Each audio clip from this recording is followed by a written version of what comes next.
Running for president is like going through 10,000 car washes. And very few of these candidates we talk about have been through, more than 20 car washes. So we just don't know enough to really know, though there are smart guesses you can make. And I think a younger generational non-socialist Democrat would probably beat Trump. I think almost any Democrat, frankly, could beat Trump. But again, I don't even think he'll be the nominee.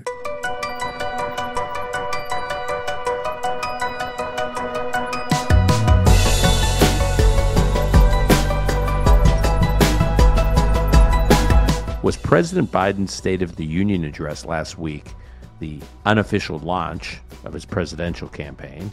What can we learn about how he will run for president based on that speech? And what do we know right now about the candidates that are in the Republican primary already or about to get in who hope to challenge President Biden? And is there a possibility that any Democrat will challenge President Biden within the Democratic Party? Joining us, and hopefully to illuminate us, Mike Murphy returns to the podcast. As listeners know, Mike is a longtime Republican strategist. He's worked on 26 gubernatorial and U.S. Senate races across the country, including 12 wins in blue states, something that's getting harder and harder to do. And he was a top strategist for John McCain, Mitt Romney, Jeb Bush, and Arnold Schwarzenegger. He's a political analyst for NBC and MSNBC. He's co-host of one of my favorite political podcasts, Hacks on Tap, which, if you're not a subscriber already, I highly recommend that you become one. And Mike's also co-director of the University of Southern California's Center for the Political Future. And one housekeeping note, on our next episode, we're doing a longish conversation with historian Neil Ferguson, backed by popular demand. If you have questions for Neil, please send them in at dan@unlocked.fm. That's dan@unlocked.fm. Please keep your questions for Neil to under 30 seconds. Other than that, let's get to our conversation. Mike Murphy returns to Call Me Back. And I'm pleased to welcome back to the podcast, longtime friend, old pal, going back about, almost 30 years, and fan favorite of the Call Me Back podcast. I'd say one of our top 3 most requested guests, Mike Murphy. Mike, wow, I am honored, Dan. Honored. Yeah, Who are number 2 and 3? I'm obviously number 1. Oh, geez, now I'm going to offend a lot of people. But I would know, say... that's why I'm asking. Yeah.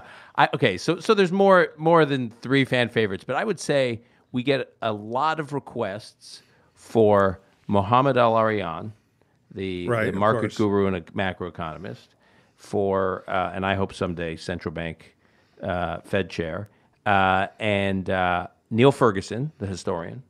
Right. And great Mike contrarian Murphy. Historian. Well, that is a holy trinity. You know what we all and have also in common? a lot of Mike Gallagher. A lot of Mike Gallagher. Yeah, People love he's Mike Gallagher. he's an up and comer. Well, the 3 of us, Ferguson and the rest, we all with one utterance move the markets. I mean, I screw up now and I'll take 1,000 off the Dow, so I'm always very careful. Right. That's why people listen to the Call Me Back podcast for the Mike Murphy interviews, because they just want. All right, Short Mike, Union Carbide. All right, go ahead.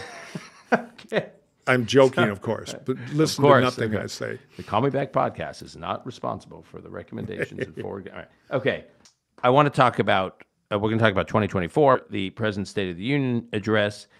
I want to start with, I sort of want to pick up with you on something I talked about with Maggie Haberman last week, which is this question of how much Joe Biden and Donald Trump need each other. And I want to take each one at a time. So I want to start with Trump. So if you're Donald Trump and you look at the results from the 2020 election, okay, which I just pulled up, Biden won 306 electoral votes. Donald Trump won 232. You need 270 to win. Biden got 51.3% of the popular vote. Trump got 46.8% of the popular vote.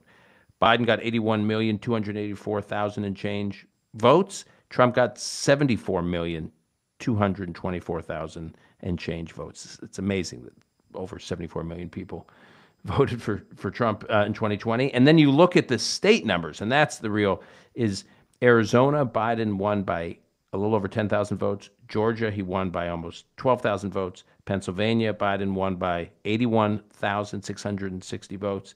Wisconsin, he won by a little over 20,000 votes. So Arizona, Georgia, Pennsylvania, Wisconsin, you add those up, you're talking about 120,000 votes and change. Not much. So Trump is looking at that and says, while the Electoral College is a big differential, that Biden clobbered him in the Electoral College. While the popular vote, Biden did well. Still, over 74 million people voted for me, Trump is thinking. And in those 4 states, Biden didn't win by that much. And then we just had a flip by, tens of thousands of votes in a couple of places. Donald Trump would have been reelected in the middle of a pandemic when the country was like living with a once-in-a-generation crisis of that scale. And even still, Trump almost won. And since then, we've had record, 40-year high inflation that Biden kind of owns and a bunch of other problems, China on the march, et cetera, et cetera. So Trump is looking at this and saying, of course I can beat Biden. If Biden is the nominee, I can win this thing. I almost won it last time. Is he right? I am, we're a year out of the first primaries, and stuff can happen. I mean, we all may be standing on our roofs swatting at Chinese balloons with hockey sticks in a year. So you can never underestimate how dynamic politics is. So can Trump beat Biden? Yes. Do I think he would? No. They're both incredibly vulnerable. Biden's, improving his situation, but the fundamental thing that had everybody in the Democratic Party worried about him, the age is still there. And it's not going away. He's going to get older. The age thing, I think, is going to be big. On the other hand, depending on how inflation plays out, not tomorrow, but over the next year, there could be other vulnerabilities there. Trump, meanwhile, has even more vulnerabilities. I mean, Trump's to the point where I no longer think he's the favorite in the primaries. Okay, so let's go through those. This is like a fist fight between Stephen Hawking and Billy Barty. It's like, pick a favorite, bet your house. It's a hard bet. I think they could simultaneously both lose. But I give Biden the slight edge. One thing keep in mind, all the 10,000 in Oklahoma, not Oklahoma, but 10,000 Arizona, that's Georgia. A dynamic number. Yeah. Grumpy old Republicans are dying, and they're being replaced by younger, more Democratic voters in most places. So, it's a moving target. So it is not static, but it will be close because the country's so ossified. It's almost party identity drives this as much as candidate. So it's an open question. They're both very vulnerable. Trump more so, I think. Can you actually, because the state well, it's the state you and I first met in working on a campaign in Michigan, which Trump won in 2016. Biden won pretty decisively in 2020, right. And then obviously in the midterms. Well, you describe what happened in Michigan in the midterms. I mean, it was up and down the ballot, a wipeout. Yeah, the Repubs got crunched again. And Michigan is probably the best example of what is now a pure swing state that's in that short list, at least a fairly large one. So, the inputs are going to be perceptions of both candidates, which can evolve, and economic pain people think or feel and perceive, which is reality in politics. And then finally, is there an external event? God knows the world is full of hotspots, and there's always, terrorist attack. There's so many other forces. But the bottom line is both Trump and Biden have plenty of vulnerabilities. And so I think Trump's thinking, I can beat any of them. One, because he's insane. So Trump's always going to have an egocentric, at least public view of this stuff. He's thinking, I know I could beat Kamala. I think I could beat, whoever you name. I'm not sure. If Biden were not to run and it's somebody like Gretchen Whitmer, generational Democrat from the Midwest, I think she would beat on Trump like a drum. But again, running for president is like going through 10,000 car washes. And very few of these candidates we talk about have been through, more than 20 car washes. So we just don't know enough to really know, though there are smart guesses you can make. And I think a younger generational non-socialist Democrat would probably beat Trump. I think almost any Democrat, frankly, could beat Trump. Maybe not Kamala. But again, I don't even think he'll be the nominee. The question is who could beat DeSantis or beat Pence or beat, Tim Scott or whoever, or Governor Youngkin, somebody. So I want to come to those folks in a moment, but before we do, so let's now look at this from Biden's standpoint. So there continues to be all this chatter. Yeah, Biden's running. First, it was Biden's not going to run. Then it's he's running for now, but there's a good chance he won't be the nominee, and someone, he'll fall apart, or someone young and dynamic. And the Democrats do have a young bench of some interesting candidates, and one of them will challenge him, and they'll either challenge him early, or you'll have kind of like an LBJ Eugene McCarthy situation in New Hampshire in '68 that'll change the trajectory of the race. But there was an interesting piece in National Review by Michael Brendan Doherty, and I just want to quote from it. He's making the case that Biden's the best candidate for the Democrats, and he actually takes Biden's frailty and turns it into an advantage. I just want to quote from it. He says, Biden's obvious frailty, his lack of vigor, is his greatest strength. It prevents him from being a utopian or appearing like one. It forces him to keep the implicit promise of his anti-Trump campaign that there would be entire weeks during which most Americans don't even have to think about the president. Once the Biden administration was disabused of John Meacham's plan to turn him into a hybrid of FDR and LBJ, Biden's approval ratings started their slow march back up. A president who's no longer determined to have a historic presidency, merely a successful one, is one who isn't threatening his political opponents with historic deficits and reversals. And he goes on and on and on and says, I understand why Democrats are nervous about running such an aged and frail man for president again. But if the alternatives are people such as Kamala Harris or Pete Buttigieg, well, you're going to miss Joe Biden when he's gone. So that is a contrarian take, that actually Biden's frailty and lack of vigor and kind of boringness is kind of what the country voted for when they voted for him in 2020. And if Trump is the guy back on the stage, they're going to like it again. Yeah, look, I do think Biden, with his weaknesses, is more likely to prevail over Trump than vice versa. I mean, the narrative for Biden was old guy, going to get wiped out in the midterms, and that means a primary, he's toast. Then they win the midterms because of Republican incompetence and foolishness and Trumpism. And then the CW rushed to Biden's invincible, smooth sailing. But, he's still the old guy. Now, they are running now. Some people think, of course he's going to run. He's an incumbent. And he thinks he kind of thinks the argument from the National Review piece. He's the guy who has the biggest chance to win and protect the country from, General Franco. The other theory is they're doing what they have to do if they're not sure, which is, feed the puffer fish, block everybody out, and then make a real decision closer to September. I know people inside who quietly say, in hack world I'm in, not so much in, fancy newspaper columnists, so you read about it in 3 days, that Biden kind of hates the job. He knows that the House guys are going to be going after Hunter, and make his life hell there. He's dealing with uncivilized barbarian, blah, blah, blah. And if you back up, and I'm a conservative, I have plenty of ideological beefs with Biden, but the scorecard is pretty good of stuff he got done. Now, they're all fiscally drunk and irresponsible, but the CHIPS bill is good. They did a reasonable gun bill. He's a lot tougher on communist Chinese balloons than Trump was. I mean, I can go down a pretty good list. Ukraine, pretty good. B plus, even A minus. Well, in China, he's actually taken some of the Trump policies and actually built upon them, at least on the trade and export controls. Or the Trump staff policies. God knows what Trump actually Matt Pottinger, the Matt Pottinger policies. Right, exactly. So anyway, I'm still not convinced he's going to run, but the conventional wisdom he is. And it is right that incumbents are very hard to primary. I mean, you look at history, a lot of Democratic presidents get, primaried when they're in perceived political trouble. Jimmy Carter did. He beat Ted Kennedy, the golden name, in the Democratic primary. Ford beat Reagan. So I don't think somebody can knock him off in a primary. Although I'll tell you the one thing that could be interesting, if Biden has a couple of stumbles, economy, whatever, if he's perceived to be a little weaker, the way the Dems have shuffled the primary deck, which is good for Biden, starting in South Carolina, means somebody can go get noticed in New Hampshire running against nobody.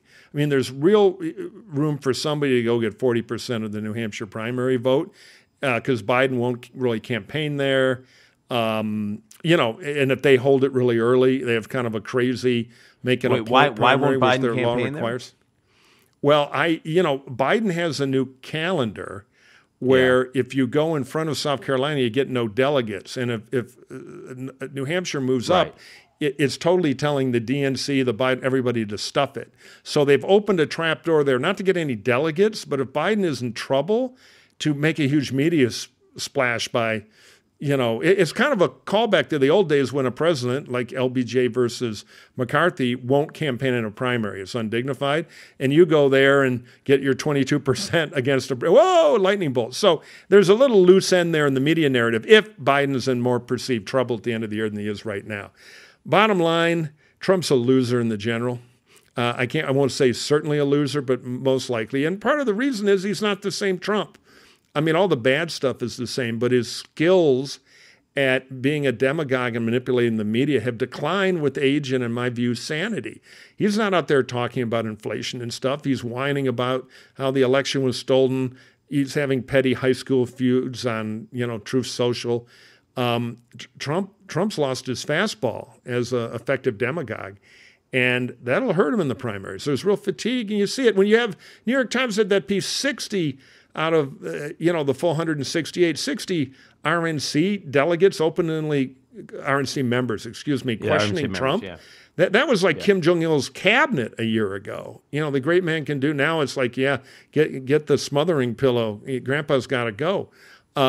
It's changing. So I think a lot of these calculations we're refighting the heavyweight. Like, would Max Schmeling with heavier gloves, would he beat Joe? I think it's rearview mirror. I was involved with Dave McCormick's primary campaign in Pennsylvania, and I always struck by the fact that had your fingerprints on it there. All right. I was always struck. He'll be back, and he won't have to wear the clown suit. He may run again. Look, he'll be liberated. You could see during the primary, and I'm a fan of McCormick, so I would have been for him. I was, but I don't vote there. But you could see in some of those ads his eyes blinking, "Rescue me." He had Trump come into Pennsylvania, rip his face off in a rally that was broadcast everywhere in his endorsement of Oz, and he barely lost the race. So let me ask you this question. So what I was struck by in that primary, I watched it closely. Trump always seemed to have this like hard lock, at least in Pennsylvania, which is like ground zero for Trump, the Trump base, 35% of the Republican vote in Pennsylvania. If you extrapolate that out, there's some version of that nationally, not everywhere, but in large parts of the country. Coming into a presidential race with a lock on 35% of a primary, every candidate would kill for that.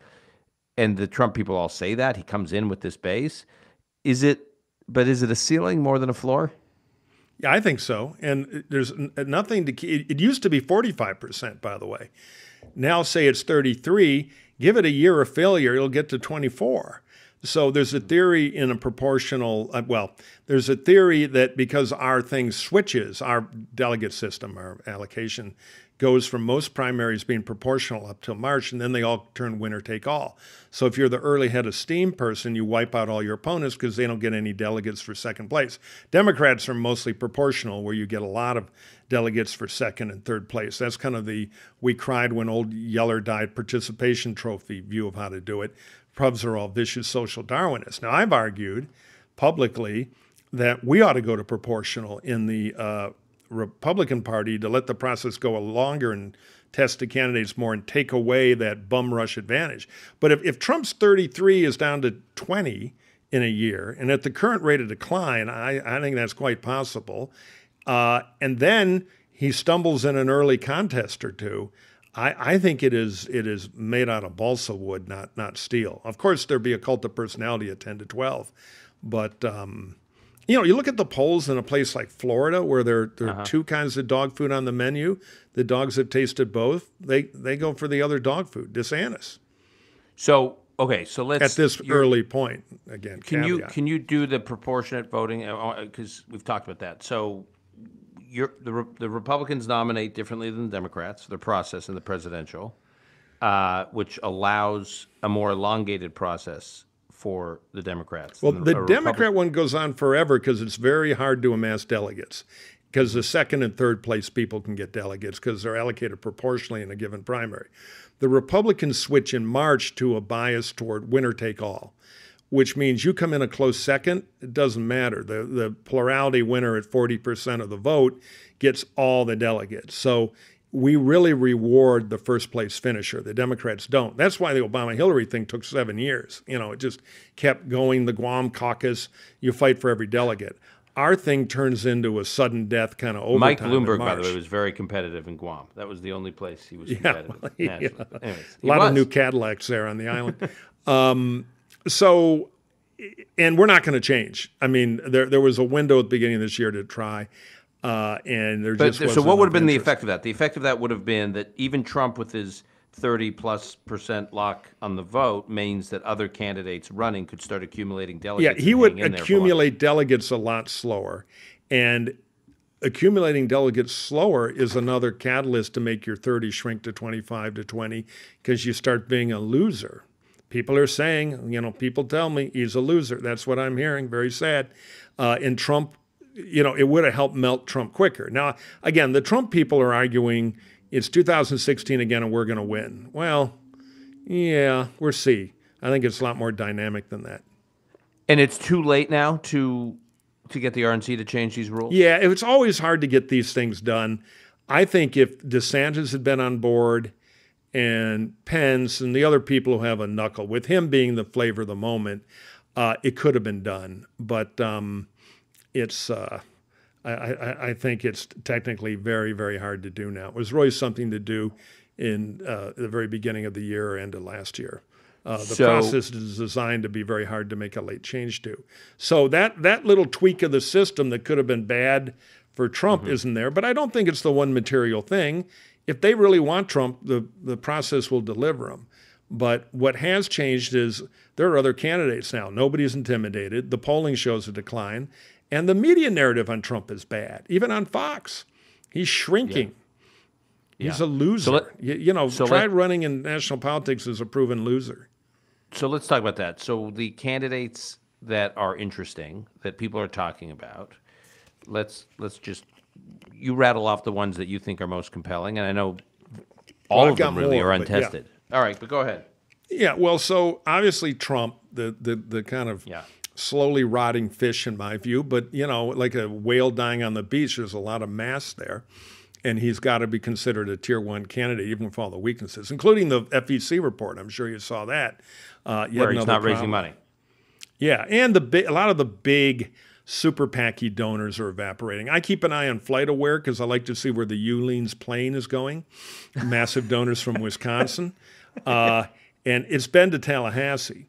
So anyway, so then shiny objects, DeSantis. So just for listeners who aren't, so Mike's talking about Dick Uihlein, who's a major Republican donor who actually was a big funder of Club for Growth, and has funded, I guess, a lot of Trump efforts. And Mike's saying that they are not flying to West Palm Beach to see Trump. They're flying to Tallahassee to see DeSantis, and that's like a bellwether for a lot of these hard right.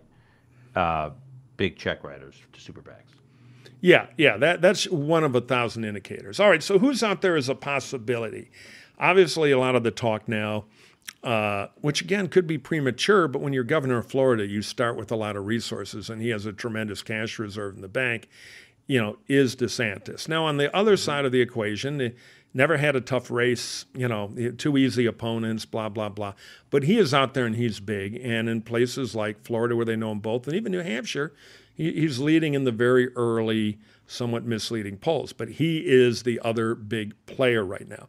Then you have the second team, the second tier, which can turn into the first tier. Before we move off DeSantis, how long, I know a lot of these folks running are governors, and they have legislative sessions. DeSantis, Youngkin. We can go down the list. So they have legislative sessions, which make it hard for them to jump in until the legislative or at least that's what they're saying. Right. Why they can't make a decision soon. But in the case of DeSantis, I am struck by how long he's stretching this out, and he's like, I can meet with any donor in the country I want. I can be on Fox News whenever I want. And I'm waging all these culture wars in Florida that get covered nationally. how else could I be better using my time if I'm No, thinking about running it's for right. president? There's no, the old model is you got to go, have a balloon drop and spend $100,000 on rally expenses and do all that crap. He can go pick a fight with the legislature on the metric system or fluoridated water or whatever and get all the whole thing has been nationalized now. And so he doesn't need to. He can announce, way down the road. There's no percentage in it for him. And so they're in kind of the invisible primary, the political science term, which used to be flying around meeting with county chairman and all that, is now totally visible. So he's playing that game and doing well and sucking up money people and lining stuff up and an official announcement, no rush And getting at conservative press coverage nonstop like he's a superhero. He's Right. got, The like, a great thing cape about on. being a governor is you can pick a local war, and if you're a big fish like him, you get covered. Then on the So just to next stay on tier- him, would you say and I know you're not like invested in him, but do you think he's playing it smartly if you were advising him? Oh yeah. I think he's playing the Greta Garbo stuff well. Creating the mystery and the interest. I think they're playing the finance game pretty well. Mm-hmm. I don't know if they've got their mechanical act together and they understand how big this is, undertaking one of these things. I don't really know. His political world is an interesting mix of old friends, some smart young folks in Tallahassee, but who haven't done this. His wife, who was in local TV news, and is pretty savvy about that world. The big question of DeSantis is if you strap him to the rocket, can he handle the speed? Mm-hmm. And I had a DeSantis ally pull me aside because, a lot of the institutional Repubs I know from my Jeb years down there, and a lot of them are, he's the governor, so they're all on board. And somebody was kind of excited about him, but said, the best news we got, and this is a few months ago, he's been doing these hurricane events where we bring him down, and these stories will break your heart. The guy at the restaurant, his life savings wiped out into the sea. And for the first time, we finally got him to tap the guy on the shoulder, and emote a little bit. And that was considered like a Super Bowl winning touchdown pass within DeSantis world, because there's a little whiff of how do I do this without getting canceled? Don't touch me. He's not a backslapping Paul, put it that way. And so when he meets the great state of New Hampshire, it'll be fun to watch. But New Hampshire isn't as powerful as it used to be. Even on the Republican, it's been, screwed with on the Democratic side. So I don't know. We'll see. But anyway, he's the big other thing now, but the process is good at creating other options. Mm-hmm. So what are some other options? Well, Cruz, of course, wants to run with all the Cruz baggage that entails. But I don't think he'll run. He's got a Senate reelect, and he knows he can't take his eye off that ball. Perhaps, but I'm looking at the people in the penitentiary of ambition who are constantly scraping the bars, seeing if they're movable. I put Marco in the same category, though I doubt he'll run. But if he thought he could, he would. Mm-hmm. You got Larry Hogan, who will be the great moderate hope. I'd love to vote for Larry Hogan for president, but that's going to be hard. He might have a little Bruce Babbitt moment or two, but I think in the modern primary it'd be very tough for him. I like Tim Scott on paper because I'm a big fan in opposite, so people like to vote for what they think they didn't get the last time, and he has kind of a sunny conservatism that contrasts well with the painful hangover that even a lot of rank and file members feel. He's a real conservative, so he's no sure thing, may not even run, but he's interesting on paper. Mm-hmm. Also from South Carolina. And he's a great performer. I mean, he's speeches and he's a great orator. I mean, he could get discovered with if the Fox High Octane fuel went into him, and he's the only guy selling something other than I have an enemies list here, people I got to go get in the middle of the night. And he's, and also he had a real moment after George Floyd over the Senate legislation, which was never passed. On criminal justice reform and policing reform, he really owned that and had I just think he had a moment. I think people were paying attention. Even people who kind of disagree with him were like impressed by him. No. If I were a young consultant looking to go find somebody to make him do a star, he'd be the top of my list in terms of getting discovered by the media. And also, there is a thing where Republican primary voters are always curious and potentially ready to fall in love with African-American conservatives because they're so tired of being called racist by the New York Times and everything. So Anyway, I keep an eye on him as the most interesting dark horse should he decide to do it. And he's got one super PAC donor who would write him the unlimited check, so he'd be able to make the argument. All right, also from South Carolina, Nikki Haley. Yeah, Nikki Haley, 2 Ks, one more, boom, she makes it. I'm not a fan, just because I've dealt with her in South Carolina politics. I believe she believes in nothing. And you've seen her gymnastics on Trump. It's all too clever by half. She's polling 13%, distant third right now in primary polling there. Doesn't doom her, but yeah, I was surprised because that's somewhere they know her. So where they've had the Trump dog food and the Haley dog food, and the DeSantis dog food they've just heard about, the other two are beating her. We will see. On paper, she's pretty good. The media sees an identity story there, so they're going to give her a lot of attention based on that. But deep down, I don't know if ready for prime time, and I personally don't believe she believes in anything. Now, that may not stop her, but it will be interesting to see when Trump puts the hate ray on her. Because the inside narrative on her in the party is pure ambition would stab her mother to get 2 delegates from Nebraska. So, and Trump will start to chew on her, and we'll see how she weathers that. Because and Marco had a little of this last time, these weather vane pleaser candidates don't take beatings well. Because they organize their politics to never take a beating, and a Trump beating is certainly coming there. Glenn Youngkin. Again, one-hit wonder, but it's a huge hit. That school stuff has resonance in the Republican suburbs, even if it's somewhat manufactured. He's generational. He can write a check to get going and see if it catches on. So I would include him in second tier now. And remember, in the Virginia governorship comes with an ejector chair. Right. One term, so you got nothing. Why not? What else is there to do? Especially him, who he doesn't strike me as a guy who'd serve in the Senate, who'd want to serve in a Senate seat, and he doesn't need to make money when he leaves office because he's had a very successful career in private equity. So what has he got to lose? He's only got one term as governor. Exactly. And, vice president, they all think about that. Worst case, I'm sure Tim Scott. Worst case, I'm VP unless I totally embarrass myself. Then you got Asa Hutchinson, the governor of Arkansas. Big political name down there. He's been everything. He's been a hardcore conservative. Now he's kind of a severe Trump doubter. Problem is, in modern politics and the money game, damn hard to find enough of a money base in Arkansas to buy table stakes and be able to get the money center donors interested.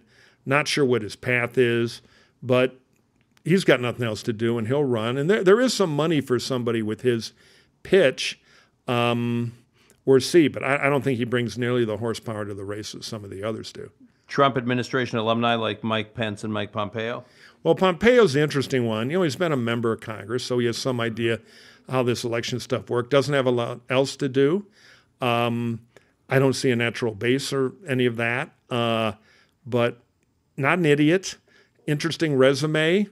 He steals the debate early, kind of Gingrich style. He could have a moment. I don't know how long his supply lines are, but he'll be able to ante in some way. There's probably some rich Maury Taylor business guy or two who will jump in. I've always thought the other guy, though personality-wise, he needs a little boot camp in terms of being sharp and sparky, but on paper, and it's very hard to run out of the house too. So this is a double long shot. But I thought if he had a great 10-minute stump, Dan Crenshaw could get discovered too from Dallas. Congressman former SEAL, star of the JFK school, very smart. He's a guy with the eye patch. And fought in post-11, 9/11 wars, and he's kind of taken on Trump a little bit. Yeah, you can tell I've not talked to him, I don't know. Again, if I were young, he's another guy I'd go see. Hey, how'd you like to be president? But it's a total long shot thing. But he's interesting rocket fuel too.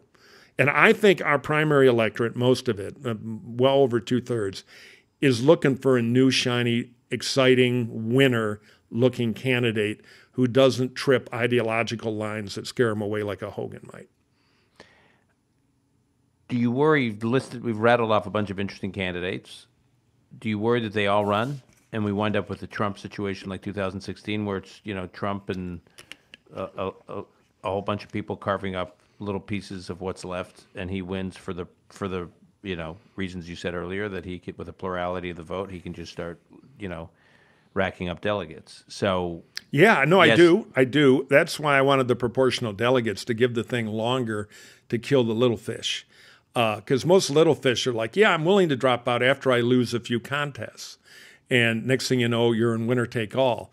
And you wind up kind of like before with Marco flopping around, gasping for air, and Kasich hanging in there to be the 12%, anti-Trump candidate. So it is a problem, but I think the finance world is going to be pretty brutal. I also think there's a chance that Trump could lose Iowa. Mean so you're basically saying the big donors are going to like tell candidates, sorry, in 2016 we may have tolerated you for far longer than we should have, but we're not going to make the same mistake in 2024. Yeah, what's motivating most of the big donors now is not again Trump. He's crazy and we're going to lose. So if they see that scenario starting to unfold, they're going to pick somebody. Now, what could aid that is Trump loses Iowa, Trump loses New Hampshire, Trump loses South Carolina. Bing, bang, bing. Can Trump take 3 big losses like that? With the finance operation that's looking a lot weaker. They put all the money in the super PAC, and then those guys all ran to not have to deal with Trump. It's illegal for the super PAC to talk to Trump. By the way, sidebar, I will bet $1,000 that Trump will try to call and talk to the super PAC people because it'll drive him crazy that, quote, his money is not under his control. So that'll be the next lawsuit or criminal charge on Trump or his Confederates because you cannot coordinate with the super PAC. But boy, he won't be able to stay in that little cage when he starts losing. So, if Trump starts winning, he'll win. But my bet is that won't happen, and I think it'll consolidate pretty quickly around whoever can beat him. I think that may narrow down to somebody fresh and exciting, and a DeSantis or somebody who's kind of on the culture war stuff able and has a big money base able to buy their way into the other big spot. President Biden gave a State of the Union address. You guys talked about it on Hacks on Tap. I want to play one clip, which was probably the most. These State of the Union addresses have gotten so boring over the last few years. I can't figure out if they're so boring because Biden's boring or because these speeches never really move numbers. They're a good bat signal to the party. Yeah, that's what they really are. They program the troops. Oh, here's what we're fighting for. I got it. Right. But they never move numbers. Right. But I do narrative. want to play one clip that looked less like a State of the Union address and more looked like Prime Minister's questions in the British Parliament. This exchange. Alon, do you have that clip? Some of my Republican friends want to take the economy hostage. I get it, unless I agree to their economic plans. All of you at home should know what those plans are. Instead of making the wealthy pay their fair share, some Republicans want Medicare and Social Security to sunset. I'm not saying it's a majority. Let me give you, anybody who doubts it, contact my office. I'll give you a copy of the proposal. That means Congress doesn't vote. Well, I'm glad to see you. And I tell you, I enjoy conversion. So, Mike, first question, then we'll get to that specific exchange. What did you think of Biden's overall performance at the State of the Union? Look, I'm a conservative, so I can argue with a lot of his policy stuff all day long. And Biden is no Pericles the orator, limited toolbox. But I thought he did about as well, and I'm politically here, with his toolbox that he's capable of doing. And he exceeded my expectations, which were pretty low. The speech was too long, needed an editor. There was a much better soundbite out of the Chinese balloon they should have had. But fundamentally, huge election signals in the speech. One is he's back to comfortable old Joe. We got out of, as you noted earlier, the FDR business. And he's back to the meat and potatoes economic stuff. He's back to trying to communicate with blue-collar, white, non-college educated voters, try to get them back from the populism on the Republican side. He did the empathy on the police murder in Tennessee really well. But he also protected his right flank on police. Kevin McCarthy stood up so fast for the pro-cop stuff, I thought he was going to hit the ceiling. And so I on the politics of it, I thought he did really pretty well. And then on Social Security, it's a bullshit attack, and we should take that apart, what really happened that got him there. But the Repubs predictably went nuts and turned into a bunch of bleacher bums, particularly somebody in a white clown suit in the back. And he handled that well. I thought he pulled him in and enjoyed. He's off script.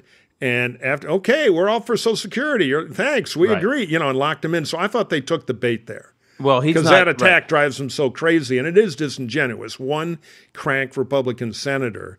Yeah, so let's say Rick Scott, who's in the leadership, who was the chairman of the National Republican Senatorial Committee in the last session. Yeah, and under fire for a lousy performance there and gunning for Mitch McConnell's job. Right, and he put out a proposal leading up to the midterms that had something about Social Security and Medicare reform. And now Biden, I see, is in Wisconsin, Madison, Wisconsin, and he says, here, I got Rick Scott's brochure right here. All federal legislation sunsets every 5 years. So he's now walking around with Rick Scott's proposal, which was following right up from his speech. So I guess here's my question. Well, he's saying, here's the Republican plan, wipe out your Social Security. The Republicans are all saying under their breath, that son of a bitch, Scott. And then they're saying, no, we're not for it, because they have to. And the Democrats, it's the old make the bastard deny it. It's not the official Republican plan, but a leading Republican member of the leadership suggested it, so the Dems are going to pick a Social Security fight every day, all day long. Which is smart by them. It's disingenuous. Yes. Well, we used to do the same thing. I can't tell you, you will remember this, how many ads there was a gas tax that passed by one vote. Yeah. So every single senator the deciding vote. $2 million Bob Carr, of, you cut an ad in 1994 right, for Spence's Bob Carr, campaign. Bob Carr midnight was the at the Senate, vote. Nation watches, one man walks, and Bob Carr cast a deciding vote to double the cost. Bob Carr, it was all Bob. What Michigan voters didn't notice is you were running 5 other campaigns where the candidate you're running against was the deciding vote. Right, everybody was the deciding vote. And I would bet that all the guys up for re-election went to the leadership and said, kill this thing, you're going to murder. And now they're all the deciding. So both parties play this game, and our guys should be smart enough to be careful of walking into a ambush like that on live national TV. All right, so Mike, Biden I want to pull up a piece. Big. Right, so Biden, I have PTSD on this issue because I worked for Paul Ryan, and I actually think he did an intellectually serious approach to Medicare reform when he was in Congress. And, we're screwed then. Right, and when Romney chose Ryan, the Obama and Biden went after Romney aggressively for the Ryan plan. So Josh Barrow has a good piece in Substack, which I'm going to quote from here, about the State of the Union. He says, particularly in that exchange, he says, Biden's speech, I'm quoting here, Biden's speech was right out of the 90s in a way that I think was very politically savvy for the president and his team. And it previews how they are likely to run a re-election campaign against Governor DeSantis if he's the Republican nominee. Here's what was so 90s about Biden's speech. After Clinton stepped on a rake with his health care plan and lost both houses of Congress in the 94 midterms, he got himself to an 8-point re-election victory in 1996 by running on 2 key themes. Republicans are right-wing lunatics who want to cut your Social Security and Medicare, and I'll never let them do that. Here's a bunch of popular small-bore ideas I can work to implement on a bipartisan basis with those Republican lunatics. Biden's speech yesterday had a lot from both of these items. And then he goes on to say, but the most damaging shoe to drop for Republicans on these issues hasn't even been discussed much this week. Governor DeSantis, who's at this point edging toward being the presumptive nominee, voted repeatedly as a member of Congress for budget proposals built around slashing Social Security and Medicare. In 2013 and 2014, he voted to replace then Budget Chairman Paul Ryan's budget-cutting proposals with more radical budget-cutting proposals. And he goes on to talk about, raising Social Security and Medicare retirement ages to 70, cutting the growth of Social Security benefits, et cetera, et cetera, et cetera. So what Josh Barrow is saying here is they're already thinking not just about running against Trump, the Biden team. They're actually thinking about running against DeSantis and doing to DeSantis what they did to Gingrich, what they did to Dole, what they did to Romney and Ryan. Do you think that's what's going on here? Oh, yeah. Yeah. I mean, I've never revealed this, I think, on a podcast before, but when Mitt was running, I went up to New Hampshire to have a secret meeting with him about the VP choices. And I came sneaking in there. I was out of favor with the geniuses on the campaign team. and went through it. And Ryan was prominent on the list. So was Christie. I remember with Christie, I said, look, he's great. He's a machine on the stump. But if you pick him, you own Christie. Think it's like having a pet Tasmanian devil, who has to feed it because they're going to lose their hand. And with Ryan, I said, well, these congressional guys all have 17,000 votes. And, the Rand Paul Act for gold doubloons, Social Security, Medicare, you're going to own all that. And, of course, they're all over it. They literally have a search and replace key at the DNC, Republican congressional year, 2002, push it, and 47 deadly amendment votes that are easy to demagogue with no contest pop up.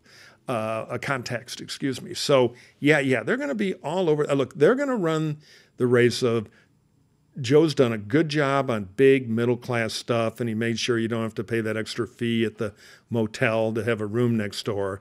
He's on your side. You might have your doubts about him, but take a look at these crazy sons of bitches over here. They're going to cut your Social Security. They're going to put Trump on the $10 bill. They're racist. They're going to, they're just going to do the greatest hits. And that's the campaign. Now, I think they're a little overconfident about it because if the macro stuff goes wrong and Biden's 140, he's still going to be vulnerable. But, the idea that DeSantis is not a target-rich environment is wrong. He's just not, in my view, as toxic and radioactive to general election voters as Trump is. Now, where he'll be in a year, DeSantis, after going through 500 Democratic acid car washes, well, we'll see. But they're all over that stuff. And they'll be doing it to anybody with a congressional record. They're doing it to the governors. But governors have a lot thinner footprint because they don't. Yeah, this is why like a Youngkin is in much better shape on this score. Right. Okay. Last question before we let you go. So assuming Biden's the nominee, or a Hogan, I'll say, just to be fair. Right. All right. I like. Do that. You? Listeners here know I'm sympathetic to Youngkin, so I plugged him a couple times. Do you think Biden definitely keeps Harris as his running mate? I think if he had a way to move her on for politics, he would.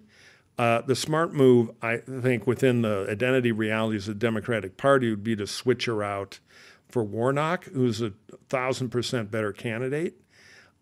Just came off the Herschel Walker thing. Plays well. The problem is, what do you do with her? And then really cynical Democrats, after a drink or two, say Supreme Court. I don't know about that, but boy, if they can find a way to do it, they will. And you saw the Washington Post story about how she's fighting for her comeback. Yeah, I was struck in that piece. Sometimes you're just a bad juggler. You don't have the coordination to do that job. I was struck in that piece. I said to Maggie, we're all used to these pieces where, these reporters say, we spoke to 300 different sources close to the vice president. This article is based on all that reporting, but all these sources did not want to, disclose their names because of blah, blah, blah, blah. What was striking about that piece is they had the 300 people, but like half of them were willing to go on the record. Right, it's a tell. Right. So let me ask you this. I mean, there has been some pushback that, this is the same heat that was unfairly directed at Hillary Clinton, and now it's being directed at Kamala Harris. And a woman with a national profile in politics has a harder time, which I'm sympathetic to, and Maggie made this point, and this article makes the point. But I'm also reminded that, Dan Quayle, no one was clearing the way for Dan Quayle to have a post-Bush, national political career. Obama in 2016 was so worried about, or 2015, I guess, leading up to 2016, was so worried about Biden as a potential nominee. He thought Clinton would be stronger, that he basically nudged Joe quietly out of running. So there is precedent for these vice presidents kind of, at least if not kicked off the ticket, being shown the door when it comes to them running for just very hard in the modern identity era to a party that's base is heavily made up of African-American voters to tank her. Unless there's a superstar and unless it is portrayed, which is hard because of leaks, as her idea. But I think if a magic hobo landed on the roof of the White House and they had one wish, that would probably be it. But I don't know, not an easy one. And the way Washington works, it'll turn into a process story about the killing of Kamala. And lastly, the thing that even makes it more of a pickle for them is if Biden comes rolling into the debate on a little rascal scooter, as he starts looking older and older, or has to go to Walter Reed for a weekend, which normally is very pro forma for a president, but with him, it'll be 24-hour cable. Will Biden make it till tomorrow at 83? And Dr. Sanjay Gupta will be, well, at his age, 8 out of 10. Point is, the microscope on the vice president will be even bigger. So the stakes are going to rise for her because she has a hell of a chance as VP, God forbid, to maybe get the call. So that makes it even worse because she won't be able to skate through as kind of an irrelevancy. She'll be in the center of the debate. So I think the best answer is make her a lot better. And for whatever reason, and sometimes people just, as I said before, they're just not born jugglers. They've not been able to do that. But boy, oh boy, I'll bet they're going to have a Manhattan Project level attempt. Well, I'll just say they have to. She pulled out of the 2020 election before a single vote ballot was cast. I mean, Marianne Williamson lasted longer than Harris did. Her campaign blew up. She was given a couple of assignments to work on in this administration. And in fairness, they weren't easy ones. She was assigned to work on the border, and she was assigned to work on voting rights. Yeah, thanks, Joe. That's a great one. Then go solve the Middle East. Well, you know what's interesting about that before we go? Someone pointed out to me the other day, the two presidents who were the worst at managing their vice presidents were the two presidents in the modern era who were vice presidents themselves. George H.W. Bush was obviously did not give Quayle the most plum assignments and responsibilities, and then Biden with Harris. Both of these guys were the best presidents in terms of delegating to the vice presidents were Bush and Cheney.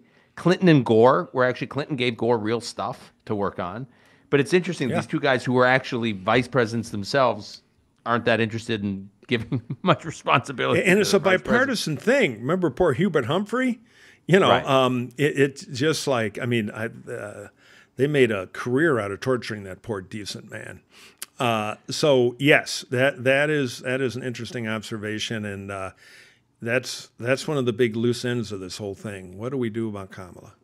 Yeah, and I'll just say before we go, I do think this idea that like Biden's got the playbook on Trump. He's beat him before, only he can beat him again. I said this last week. Like the playbook was a unique playbook. It was running a campaign in the middle of a pandemic. Biden never left his basement. Kamala wasn't visible. It was totally a referendum on Trump. Biden is not going to be able to run that kind of campaign this time. He is going to have to be out there and be very visible. And if he has something like you're describing, like a health scare or something, it's going to be a whole other level of scrutiny. No, I agree with that. But if it's Trump, it'll still be a referendum on Trump. And that gives Biden a fighting shot. Axelrod has a good line, which is if you take Biden's record and you run a 64-year-old candidate, you win. 7 out of 8 cases. And I think he's right. Against the modern Republican Party. In the old days, we could beat that. So if I am Biden, I probably am hoping for Trump because he's the weakest possible outcome. But that's out of my control. And if you care about America, you don't want Trump because what happens if Biden, something happens and then Trump by default wins? And then you got Trump in the Oval, which I think the highest purpose of the next election is that cannot happen. All right, Mike, we will leave it there. Thank you, as always. Wow, this was fun, Dan. Thank you for having me. And I'll tell you what, next time you call, I will call you back. There we go. All right. Take care, Mike. Take care, pal. That was fun.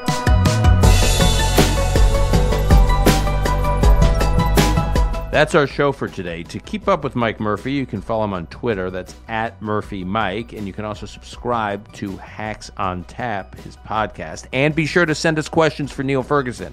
We will ask Professor Ferguson for his responses to them. Please send questions to dan@unlocked.fm. That's dan@unlocked.fm. Please keep your questions to under 30 seconds. Record a voice memo and send them in. Call Me Back is produced by Alon Benatar. Until next time, I'm your host, Dan Senor.